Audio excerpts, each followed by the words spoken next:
Hey guys, Victor here. Today we're going to be looking at the refutation of the icepick attack. And now, my favorite opening. Red pawn up here, yellow pawn up here. To look for all kinds of tactics with opposite squared queens. Well, this opening has been able to do well against the Valga defense, against the Sicilian Khan defense, against the modern Sicilian. There's just one opening in particular that gives this opening a bunch of trouble, and that's the Icystun-Kujtimi defense. And I was thinking we should really look into this variation, the icepick attack. That, as it turns out, with precise play, this variation, although potentially dangerous, can be entirely refuted by blue and green.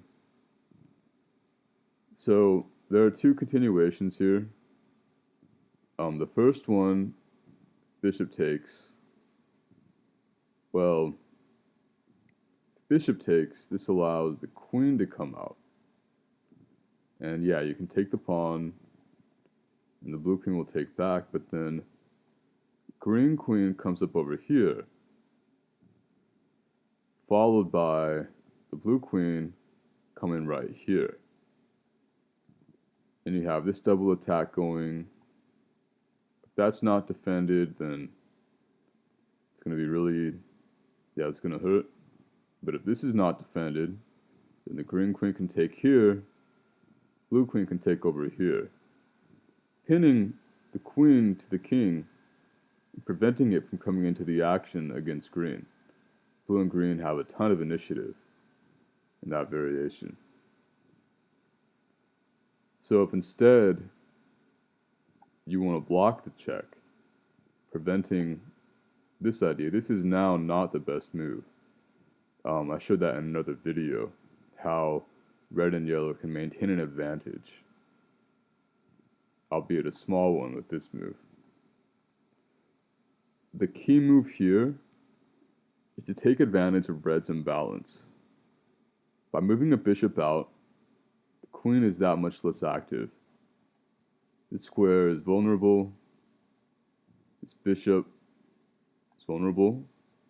The best move here is to move the knight out.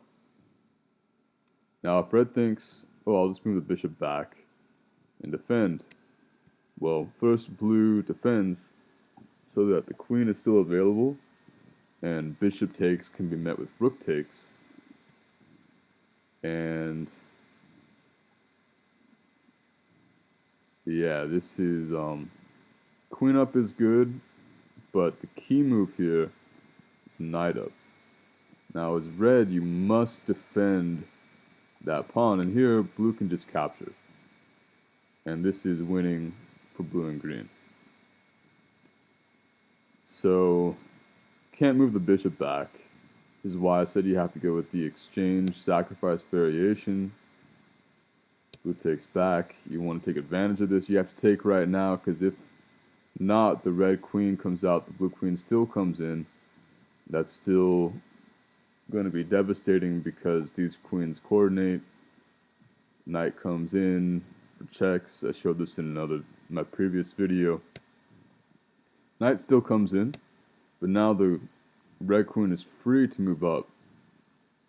I did go over this variation of the video too, and this also is red and yellow slightly come up on top, even though it's a close battle, if the blue queen wants to go in right now.